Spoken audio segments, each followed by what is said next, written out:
Hello everyone, welcome to the video lecture series of wireless cellular and 4G LTE module number 2 and receive diversity. So as we have seen in the previous module how this wireless communication has helped us to achieve the better communication. So in this today's topic we are going to see how this receive diversity will be helpful in OFDM modulation. So basically the spatial diversity, what we have seen in the previous lecture, it is used to maintain the overall gain of the transmitter. So today in receive diversity, we will go through how this receiver diversity will help us to achieve the fading. So basically the receive diversity, it's a special diversity which often make use of two antennas. As it comes under the MIMO system, so it make use of two antennas at the transmitter side. So this type of diversity is having an ambiguity of nearly 2 for most common cellular base station, and hence the wireless LAN access points, and it will be made mandatory for LTE base station and handset. As this receive diversity on its own places no particular requirement on the transmitter. Here we don't have any kind of the requirement on the receiver and the transmitter. Therefore, the process which is used to process the transmitted signal or the received stream is a bit simpler as compared to single antenna. As because of this received diversity places or requires no requirement on the transmitter, these techniques are not specified in LTE standards.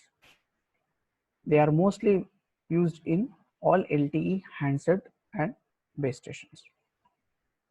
So therefore, in this section, we will see how widely this combining algorithm can be used to maximal the ratio, that is maximal combining ratio, so that the overall receiver diversity is highly effective both in flat fading and frequency selective fading channels. So in receive diversity, we come across the selection of antennas, or simply you can call it as selection combining. So in selection combining, it is the simplest type of combiner. Combiner is nothing but it's a kind of a joiner, you can say, or simply used for multiplication or multiplier. That is, it estimates instantaneous strength of each of the NR stream, that is NR represent our received stream, and selects the highest one. As the transmitter transmit the multiple copies of the transmitted signal or the transmitting signal, so this selection combining checks the strength of all the signals and only select the one which is highest. Since selection combining ignores the useful energy on the other streams, it is clearly suboptimal, but simplicity and reduced hardware and power requirement make it attractive for narrowband channels. Looking into the figure 5.2 in the receive diversity, on the left side this is selection combining and this is the maximal ratio. So in selection combining, we have a transmitter, we have a transmitting antenna, we have the different antennas placed at H1, H2 and HNR. This is selects the best antenna. Select the best antenna in the sense this antenna will select the signal which has highest in its energy, irrespective of the energy, the power and the hardware requirement. Similarly, on the right hand side, the maximal ratio combining, here it has again a transmitter, a transmitting antenna represented by X. We have different antennas represented by H1, H2 and HNR. But here we use some combiner represented by X with adding some extra or the additional frequency of Q1, Q2 and QNR. And all these combined signals are being summation or summed together and produces one signal.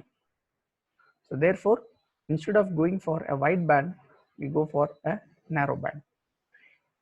But in wideband channel, different coherence band will have different SNR, and the selection diversity can be used on each band such that all the antennas will be active for at least one band, which nullifies one of the main argument in favor of selection diversity. If all the antennas and the RF chain have to be active, it is usually better to use MCR, that is mobile radio controller.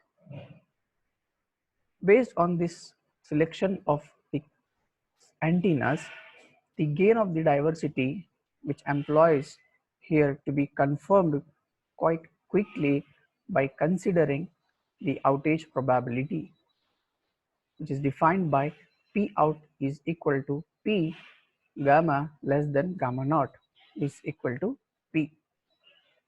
The assumption which is made in the selection combining here is NR is uncorrelated. Instead of coherent, we go for uncorrelation. And the type of channel considered for the selection combining is relay fading channel. So if you look at the example here for the selection combining, due to some path loss, the selection combining decreases the outage probability. Therefore, it is given by the P out is equal to 1 minus of exponential to the minus gamma naught divided by gamma bar multiplied by NR. The average received SNR for NR branch in selection combining can be derived using a relay fading. It is given by RSC, that is gamma SC is equal to gamma bar summation I ranging from 0 to NR 1 divided by I. By adding each uncorrelated antenna, it decreases your SNR. So with rapidly diminishing the returns. The average bit error probability can be derived by averaging or simply by integrating the appropriate BEP expression in AWGN against the exponential. Looking into the figure here, this figure 5.3 shows the bit error probability represented by BEP for selection combining on the left side and for the maximal combining on the other side. And both the spatial or this diversity or the selection combining makes use of coherent BPSK, and MRC typically achieves a few dB better SNR than selection combining due to its array gain. And here the MRC represents maximal ratio combining. You can see in the figure here, if the channel used here is the relay fading with no diversity, for NR is equal to 1, it is 10 raised to minus 1. For NR is equal to 2, it is less than 40. If it is 3, it is around some 25.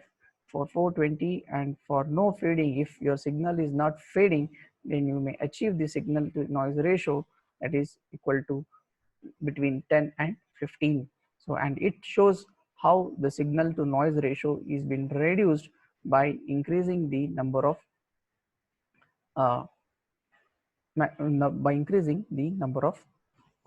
antennas, or simply you can go for received signal by selecting the highest one. Similarly, in case of the maximal ratio combining, the average SNR can be obtained by decreasing the ratio of selection combining. This plot shows the amount of selection diversity, although the improvements performance with increase in NR, that is from 1 to 4, or and similarly for N to 4 here it diminishes with increasing NR. and the improvement from the first antenna is substantial.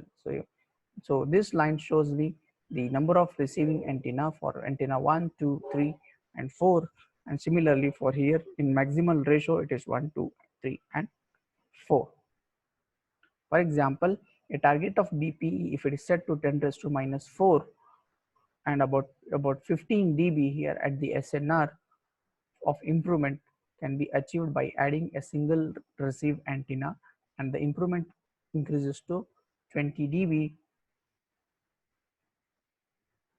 with an additional antenna. So here if you don't use if you use only one antenna, we may achieve about 15 dB, and if you use one more, want to have a 20 dB, so we can go with for adding additional antenna.